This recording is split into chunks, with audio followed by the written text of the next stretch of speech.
రమేష్ గారు, ఫస్ట్ ఈ international UG transfer program మీ యూనివర్సిటీలో ఒక హైలైట్ పాయింట్ అని చెప్తున్నారు. సో ఆ హైలైట్ పాయింట్ గురించి డిస్కస్ చేస్తూ let's take the show forward. Okay అండి. సో ది అపోలో యూనివర్సిటీ చిత్తూరులో ఉందండి. డాక్టర్ సి ప్రతాప్ రెడ్డి గారు ఫౌండర్. దానికి అపోలో హాస్పిటల్స్ వాళ్ళది 40 years లెగసీ అండి. At the same time university of Lester వచ్చి యూకే లెస్టర్ సిటీలో ఉంది. అది 100 years ఓల్డ్ యూనివర్సిటీ. ఈ రెండు కొలాబరేషన్లో ఈ ఇయర్ ఒక కోర్స్ స్టార్ట్ చేశారు. ఆ కోర్స్ పేరు bachelor of engineering with computer science అండి. దాంట్లో స్పెషలైజేషన్స్ కూడా ఉన్నాయి. AI, data science and software engineering. ఏ స్పెషలైజేషన్ అయినా స్టూడెంట్స్ తీసుకోవచ్చు. సో ఈ ప్రోగ్రామ్ స్పెషలైజేషన్ ఏంటి అంటే, ఫస్ట్ 2 years వాళ్ళు అపోలో యూనివర్సిటీ చిత్తూరులో చదువుతారు. 3rd year యూకేకి వెళ్తారు. అక్కడ కోర్స్ ఫినిష్ చేసిన తర్వాత వాళ్ళకి 2 years post study work permit వస్తుందండి. సో దీనివల్ల వాళ్ళకి ఏంటి అంటే ఇంటర్నేషనల్ ఎక్స్పోజర్ కూడా వస్తుంది. అంటే రొటీన్ రెగ్యులర్ బీటెక్ నార్మల్గా ఏదైతే హైదరాబాద్ కావచ్చు, బెంగళూరు కావచ్చు, చెన్నై కావచ్చు ఇలా చదువుతూ ఉంటారు కదా, అలా కాకుండా వాళ్ళకి అట్ ద సేమ్ టైం ఇండియాలో చదివిన అకాడమిక్ ఎక్స్పీరియన్స్తో పాటు యూకేలో అకాడమిక్ ఎక్స్పీరియన్స్ వస్తుంది. అండ్ ఆఫ్టర్ దట్ వాళ్ళకి వర్క్ ఎక్స్పోజర్ కూడా వస్తుంది.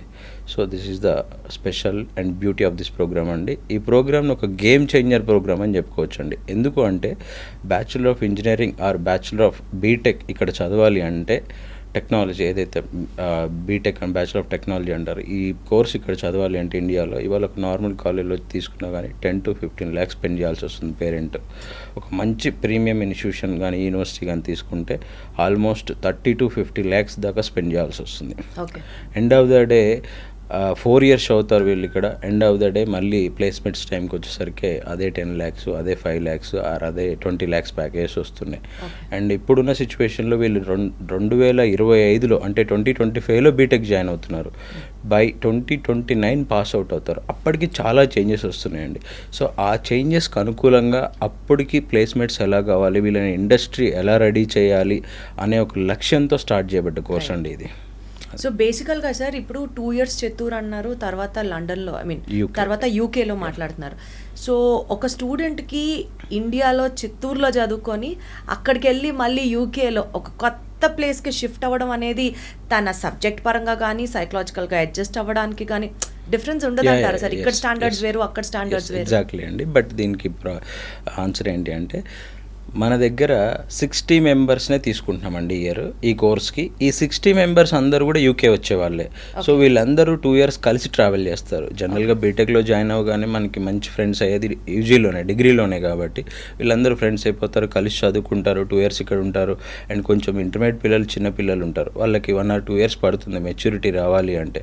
సో ఈ 2 yearsలో వాళ్ళకి మెచ్యూరిటీ కూడా వస్తుంది. అట్ ద సేమ్ టైం మనము ఇక్కడ యూకే కరికులమే రన్ చేస్తాము. మీరు లెస్టర్ యూనివర్సిటీ సబ్జెక్ట్సే చదువుతారు కాబట్టి ఇది completely 100% it's a university of Leicester program అండి. సో మొత్తం కరికులం కావచ్చు, సిలబస్ కావచ్చు, యూనివర్సిటీ ఆఫ్ లెస్టర్ కరికులమే చదువుతారు కాబట్టి వాళ్ళకి అక్కడ కల్చర్ ఎలా ఉంటుంది, అక్కడికి వచ్చిన తర్వాత వాళ్ళు ఎలా ఉండాలి, ఇవన్నీ కూడా ఈ 2 yearsలో వాళ్ళకి నేర్పించే పంపిస్తారండి. ఇండియా కంటే కొంచెం ఒక స్టెప్ అబ్రాడ్ వెళ్తే దుబాయ్, సింగపూర్, మలేషియా ఇలాంటి ప్లేసెస్ కూడా వెళ్ళి చాలా మంది ఇంజనీరింగ్ చేస్తున్నారు. సో వీటితో కంపేర్ చేసుకుంటే యూనివర్సిటీ ఆఫ్ లెస్టర్ ఎలా స్టిల్ మోర్ బెటర్ అంటారు? ఓకే అండి, మంచి క్వశ్చన్ అడిగారు. యాక్చువల్గా ఇప్పుడు దుబాయ్ మోరార్లెస్ హైదరాబాద్ కూడా దుబాయ్ లాగే ఉంటుందండి. ఇప్పుడు వాళ్ళు ఏం పెద్ద మనకంటే అడ్వాన్స్డ్గా లేరు.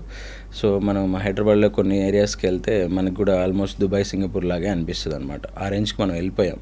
సో ఒక హైదరాబాద్లో పుట్టి పెరిగిన స్టూడెంట్కి దుబాయ్ వెళ్ళాల్సిన అవసరం లేదు. సో దుబాయ్లో ఉన్న యూనివర్సిటీస్ అన్నీ కూడా మళ్ళీ యూకే యూనివర్సిటీస్ ఆర్ ఇండియా యూనివర్సిటీసే ఉంటాయి. ఇక్కడి నుంచి వెళ్ళి అక్కడ చదువుతారు. సో అదే బడ్జెట్ ఇక్కడ మీరు అన్నారు దుబాయ్, మలేషియా, సింగపూర్ వెళ్తున్నారు అని వెళ్తున్నారు. కానీ అక్కడ ఒక ప్రాబ్లం ఏంటి అంటే అండి, ప్లేస్మెంట్స్ వస్తే ఓకే, ప్లేస్మెంట్స్ రాకపోతే వాళ్ళకి స్టే బ్యాక్ ఆప్షన్ లేదు. ఒక 40 to 80 lakhs దాకా ఖర్చు పెడతారు అక్కడ. సో స్టే బ్యాక్ ఆప్షన్ లేనప్పుడు వాళ్ళకి ఆ టైం అంతా వేస్ట్ అయిపోతుంది. బట్ యూకేలో ఏంటి అంటే మనం పిఎస్డబ్ల్యూ అఫీషియల్గా లీగల్గా 2 years ఇస్తారు యూకే గవర్నమెంట్ వాళ్ళు. సో ఆ 2 years 99% మనం ప్లేస్మెంట్ ఇస్తాం. ఇఫ్ ఇన్ కేస్ ఏదైనా జరిగినా కానీ student can stay back 2 years and they can work any job చేసుకోవచ్చు యూకేలో 2 years and they can do business also. ఆ టైంలో ఏమంటే స్టార్ట్అప్ పెట్టుకోవచ్చు, ఏమైనా చేసుకోవచ్చు అండి. స్టూడెంట్ చాయిస్ అది.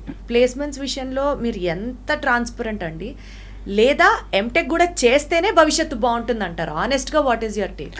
సో దీన్ని కొంచెం స్ట్రాంగ్గానే ఆన్సర్ ఇవ్వాలండి. మేము వీళ్ళని ఫస్ట్ ఇయర్ నుంచి ఇండస్ట్రీ రెడీ చేస్తున్నాం, ప్లేస్మెంట్ గురించి రెడీ చేయట్లేదండి. అంటే ఫస్ట్ ఇయర్ నుంచే వీళ్ళు ఇంటర్న్షిప్ చేసుకోవచ్చు. మేము ఏదైతే అసలు మా మేజర్ ప్రోగ్రాము అపోలో హాస్పిటల్ వాళ్ళతోనే రీసెర్చ్ జరుగుతుంది. యూనివర్సిటీ ఆఫ్ లెస్టర్ అనేది రీసెర్చ్ బేస్డ్ యూనివర్సిటీ అండి. అది రీసెర్చ్ చేస్తూ ఉంటుంది. నార్మల్ యూనివర్సిటీస్ నార్మల్ డిగ్రీస్ ఇచ్చి పంపించేస్తాయి. బట్ లెస్టర్ యూనివర్సిటీ అంటే రీసెర్చ్ బేస్డ్ యూనివర్సిటీ. ఇక్కడ రీసెర్చ్ జరుగుతుంది. ఏఐని యూస్ చేసుకొని ఫ్యూచర్లో ట్రీట్మెంట్ ఎలా చేయాలి. సో ఆ డేటా అంతా అపోలో హాస్పిటల్లో తీసుకొని రీసెర్చ్ జరుగుతుంది. ఆ రీసెర్చ్లో ఈ స్టూడెంట్స్ పార్ట్ అవుతారు అనమాట. ఫస్ట్ ఇయర్ నుంచి వాళ్ళ దగ్గర ఇంటర్న్షిప్ చేస్తారు.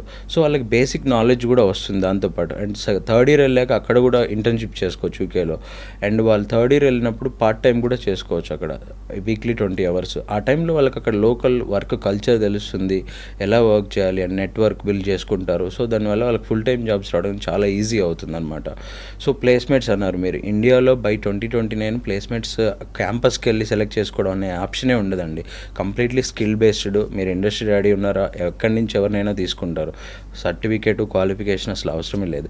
అండ్ మీరు ఎంటెక్ అన్నారు, ఎంటెక్ చేయాల్సిన అవసరం లేదండి. యాక్చువల్గా మీరు ఎంఎస్కి వెళ్ళేది 80% వాళ్ళు ఆల్మోస్ట్ కంట్రీ ఎంట్రీ కోసం వెళ్తారు, మిగతా 20% చదువుకోవడానికి వెళ్తారు. ఈ 80% చదవరా అంటే చదువుతారు, కానీ బట్ స్టిల్ మనకి కంట్రీ ఎంట్రీ అనేది అంత ఈజీగా ఇవ్వరు కాబట్టి ఎంఎస్ త్రూ ఇది ఒక వే అనమాట, ఇది ఒక రూట్, అలా వెళ్తారు. ఇక్కడ మీరు యూజీకే కంట్రీ ఎంట్రీ వచ్చేసింది, వర్క్ పర్మిట్ వచ్చేసింది. సో మీకు ఎంఎస్ చేయాల్సిన అవసరం లేదు.